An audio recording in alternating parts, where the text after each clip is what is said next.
साथियों, आप सभी का आपके अपने यूट्यूब चैनल टारगेट टीचिंग 240 में स्वागत है। तो साथियों, आप देख सकते हैं आज एक बहुत ही हास्यास्पद न्यूज आया है और ये आया है यूपी की शिक्षक भर्ती को लेकर, शिक्षा व्यवस्था को लेकर। आप समझ सकते हैं कि योगी जी कितना ज़्यादा शिक्षा व्यवस्था पर ध्यान दे रहे हैं, अपने पूरा रात दिन एक किए हुए हैं। उनकी उपलब्धि आप इस न्यूज़ से समझ सकते हैं। साफ साफ लिखा है इस न्यूज में, अगर आप देखेंगे कि 50,000 बच्चों की पढ़ाई प्रभावित करे शिक्षा मित्र। समझ लीजिए, आप साथियों समझ लीजिए। अब थोड़ा सा हम इस न्यूज को पढ़ते हैं, उसके बाद इसके बारे में हम चर्चा आपसे करते हैं कि सरकारी स्कूलों में तैनात शिक्षा मित्र लंबे समय तक अवैतनिक अवकाश लेकर बच्चों की पढ़ाई प्रभावित कर रहे हैं। इससे विद्यालयों में स्टाफ की भी कमी रहती है। लखनऊ सहित हरदोई, सीतापुर, लखीमपुर, उन्नाव, रायबरेली सभी जगह एक जैसी स्थिति है। इस संबंध में प्रधानाध्यापकों और की ओर से विभाग में शिकायतें भी हुई, लेकिन कोई ठोस नतीजा नहीं निकला है। इसका सीधा असर विद्यालय की व्यवस्था पर पड़ रहा है। पूरे मंडल में करीब 12,000 शिक्षा मित्र हैं, जिसमें 270 लंबे समय से अवकाश पर है। प्रधानाचार्यों का कहना है कि लंबे समय तक अवैतनिक अवकाश पर रहने वाले शिक्षा मित्र दूसरे कामों में लगे हुए हैं। इनका मानना है कि किसी तरह से नौकरी चलती रहे, ताकि आगे सरकार इनके लिए कोई बेहतर विकल्प निकाले या फिर मानदेय में बढ़ोतरी करे, जो उसका लाभ उन्हें मिल सके। मौजूदा समय में उन्हें जो मानदेय मिलता है उससे ज़्यादा वह दूसरे काम करके कमा लेते हैं, लेकिन इसमें करीब 50,000 बच्चों का नुकसान हो रहा है। ठीक। अब कहने को तो पद भरा है, लेकिन काम प्रभावित है। शिक्षक संघ के जिलाध्यक्ष सुधांशु मोहन ने कहा है कि शिक्षा मित्र अवैतनिक अवकाश लंबे समय तक ले रहे हैं। इससे उनकी नौकरी भले ही बची रहे, लेकिन हालात ये है कि कहने को तो पद भरा है मगर शिक्षण कार्य प्रभावित हो रहा है। तो साथ ही ये रही भैया अपनी यूपी की शिक्षा व्यवस्था का हाल। आप समझिए, आप किनको दोष देंगे? इन शिक्षा मित्रों को देंगे? बिल्कुल नहीं। आप समझिए कि जो हम शिक्षा मित्र, जो साथी हैं, शिक्षक हैं, जो किसी सरकारी विद्यालय में काम कर रहे हैं, उनके बगल वाला वही सरकारी शिक्षक है, 49,000 50,000 पा रहा है। ठीक। और यही शिक्षा मित्र बेचारे 10,000 11,000 9,000 में कमा रहे, सैलरी ले रहे हैं। आप देखिए कि आज के समय में किसी इंसान का 10,000 8,000 9,000, जो ग्रेजुएट है, बीएड किया है, सब कुछ इतना ज़्यादा स्नातक परास्नातक उसके पास डिग्री है, अब वो बताइए क्या 8,000 9,000 में उसकी ज़रूरतें पूरा हो जाएगी? बिल्कुल नहीं पूरा होगा।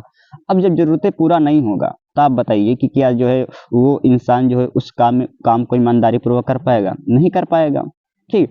अब ये तो अलग बात है कि योगी जी बेरोजगारी अब इतना ज़्यादा देश में है, प्रदेश में है, तो उसका फ़ायदा उठा रहे हैं। ठीक। अब आदमी के अंदर ये है कि भाई साहब चलो, भूख से मरने से अच्छा है कि 10,000 की ही नौकरी कर ले। लेकिन पक्का है कि जब आप किसी कर्मचारी को संतुष्ट नहीं करेंगे, तो उसका जो है आप उसका जो प्रोडक्टिविटी रहेगा, या जो काम करने में ईमानदारी रहेगी, उसकी तत्परता रहेगी, उसमें आपको जो है कमियां नजर आएगी, और कमियां होगी भी।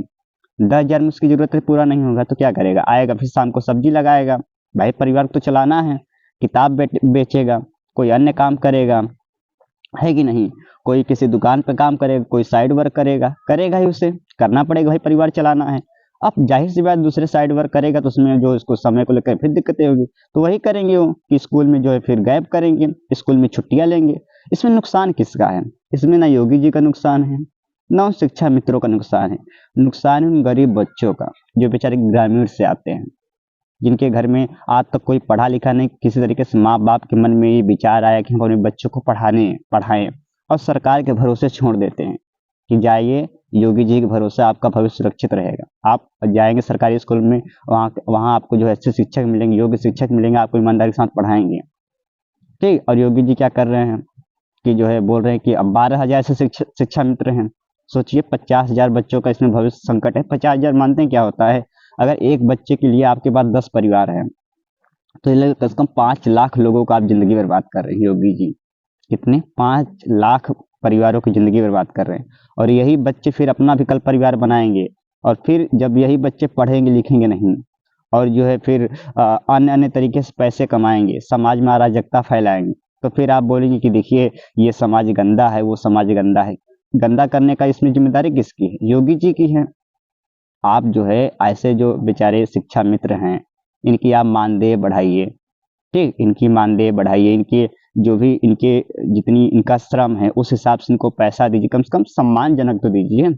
या नहीं तो कम से कम इनको संविदा कर लीजिए, 25-30 हजार पे रख लीजिए, कुछ तो करिए, इनको भी एक संतुष्टि मिले, चलिए मैं जो श्रम कर रहा हूँ, मैं जो ईमानदारी के साथ सेवा कर रहा हूँ, उसका हमको बहुत जो है पूंजी मिल रही है ठीक ठाक तरीके से। उसके बाद जो है फिर ये भी ईमानदारी के साथ काम करेंगे, तो ये सरकार की जिम्मेदारी बनती है। ये बड़े बड़े कर्मचारियों की जिम्मेदारी बनती है, इनकी सैलरी बढ़ाया जाए। अगर आप चाहते हैं कि आप खुद को बोल दें कि मैं राष्ट्रभक्त हूँ, मैं देश के उन्नति के लिए काम करता हूँ, तो ये आपकी प्रथम जिम्मेदारी बनती है कि जो देश के नागरिक है, चाहे वो कर्मचारी हो, चाहे वो किसान हो, चाहे मजदूर हो, उनके भी दुख दर्द को, पीड़ा को समझें। और आप भविष्य के साथ खेल रहे 50,000 ऐसे बच्चे हैं जो ऐसे पिछड़े समाज से आते हैं, जिनके पहले से इनका शोषण हुआ है, पहले से इनकी आर्थिक व्यवस्था निचले स्तर की है, सामाजिक व्यवस्था निचले स्तर की है। ठीक, अब ये इतना ज़्यादा राजनीतिक परिपक्व भी इनके गार्जियन नहीं होते हैं कि जाके अपना हक के लिए लड़ सकें, स्कूल में प्रधानाध्यापक खिलाफ रैली निकाल सके, शिक्षा व्यवस्था खिलाफ रैली निकाल सके, खंड शिक्षा अधिकारी के खिलाफ रैली निकाल सके, नहीं कर सकते हैं, है कि नहीं? तो अब ऐसे बच्चों का आपको पता है कि इनके अभिभावक कुछ बोलेंगे नहीं, शिक्षकों का अपना जो है थोड़ा बहुत आप लोगों को दिखाने के लिए कहीं न्यूज में छुटपुटा जाएगी, तो आप एक फैसला वहाँ पे एक दिखा देंगे कि जो है अब कोई शिक्षा में छुट्टी सबका बंद करो, जो ऐसा करे उसे निकालो। अरे निकालना कोई इसका सोल्यूशन हुआ? आज 4 शिक्षकों निकालेंगे, कल 5वां 6वां शिक्षक फिर वही वही काम करेगा, अवैतनिक तरीके से जो है अवकाश लेगा, और फिर वो गैप होगा, फिर बच्चों के भविष्य के साथ खिलवाड़ होगा। बीमारी कहाँ, आप उसको समझने की कोशिश करें। बीमारी ये है कि शिक्षक संतुष्ट नहीं है, सीधी-सीधी तौर है। बीमारी ये है शिक्षक संतुष्ट नहीं है, असंतुष्ट नहीं है, इसलिए अपने काम को ज़िम्मेदारी पूर्वक नहीं निभा रहा है। ठीक, तो यदि ज़िम्मेदारी पूर्वक नहीं निभा रहा, संतुष्ट नहीं, तो संतुष्ट करिए, यही है, या फिर उन टीचरों को हटाइए, आप भर्ती नया निकालिए, और उन शिक्षकों को भी कुछ आप जो है परसेंटेज उनको लाभ दीजिए, इतना ज़्यादा वो अपना समय बर्बाद किए हैं। या तो जो है उनको इनकी संविदा शिक्षक बढ़ाइए। आप बोलते हैं हमारे यहाँ शिक्षक छात्र अनुपात बराबर है, और कंडीशन ये है, इस तरीके से बराबर आप भले ही आप दिखा दीजिए, भले ही आप कर लीजिए, लेकिन प्रॉब्लम क्या होगी कि इस तरीके से एक सड़ी व्यवस्था आप जन्म दे रहे हैं, ऐसी व्यवस्था जो आप जो है ना उस पर थूक सकते हैं, ना उसको ढो सकते हैं। ठीक, ये होता है आपकी व्यवस्था। और आप ठीक, आप राष्ट्र से प्रेम करते हैं, तो राष्ट्र के लोगों से भी प्रेम करना पड़ेगा। ठीक, ऐसा नहीं कि आप जय हिंद जय भारत बोलने से भारत अमीर बन जाएगा, भारत से गरीबी मिट जाएगी, भारत में सभी बच्चे बेचारे गरीब बच्चे शिक्षित हो जाएंगे। चिल्लाने और भौंकने से इससे थोड़ी होगा। आपको जो जमीनी स्तर पे जो है इनके लिए इनके दुख दर्द, इनकी पीड़ा को समझना पड़ेगा, तब जाके आप कहीं जो है ये बोला जाए कि आप राष्ट्रभक्त हैं, आप ये है, आप वो हैं। तो ये आपकी जिम्मेदारी बनती है कि आप शिक्षक भर्ती निकालिए, इन शिक्षकों के लिए आप काम करिए, ये आपकी जिम्मेदारी बनती है। ठीक, तो ये पूरी बात रही, ये शिक्षा व्यवस्था है यूपी की। 50,000 बच्चों के भविष्य से खिलवाड़ हुआ जा रहा है। आप 3-4 साल से भर्ती निकाल रहे हैं, आज नहीं कल, कल नहीं परसों, परसों नहीं नरसों, पता नहीं इनका शिक्षा सेवा चयन आयोग ही नहीं बन पा रहा है। बन गया तब बोल रहा कुंभ मेला के बाद बनेगा। क्या इनके यहाँ कोई समस्या, इनके कोई सिक्योरिटी गार्ड में कोई समस्या आ जाती बड़े बड़े मंत्री अधिकारी में, तो वो भी बोलते कि अब इसके बारे में कोई टीम गठित होगी, अब महाकुंभ के बाद होगा, तब तो नहीं होगा ना। अब जो लाखों भविष्य के साथ खिलवाड़ हो रहा है, युवाओं के साथ जो बीएड बीटीसी सीटेट वगैरह कर रहे हैं, जिनकी आयु एक्सपायर होती जा रही है, और उनका क्या होगा? क्या उनको ये 5 साल छूट देंगे बाद में कि हमने 5 साल भर्ती लेट से निकाली, इसलिए आपको हम 5 साल की छूट देंगे? नहीं देंगे।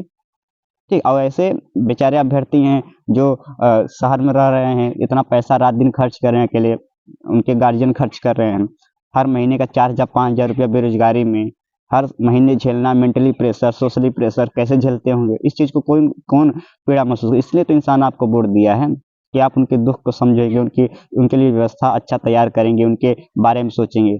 और जब आपकी यही पूरी जमीनी स्तर क्रियाकलाप है, तो किस तरीके से आप खुद को बोलते हैं कि मैं देश प्रेमी हूँ, ये हूँ, वो हूँ, स्पाइडरमैन हूँ, सुपरमैन हूँ, शक्तिमान हूँ? तो आपको करना पड़ेगा, ऐसे नहीं चल पाएगा। 50,000 शिक्षक बच्चों के साथ आप खिलवाड़ नहीं कर सकते, आपको जो है इसके लिए सोचना पड़ेगा। ऐसे शिक्षा मित्रों के बारे में आप उनके दुख दर्द को समझना पड़ेगा, उनकी जो इस समय मेंटली जो मानसिक तनाव है उसको आपको समझना पड़ेगा, तभी जा कुछ हो सकता है। आपको इस न्यूज़ के बारे में क्या आपका राय है, आप जरूर कमेंट करके बताइएगा। बाकी सुनने के लिए आप सभी को धन्यवाद, मिलते हैं अगली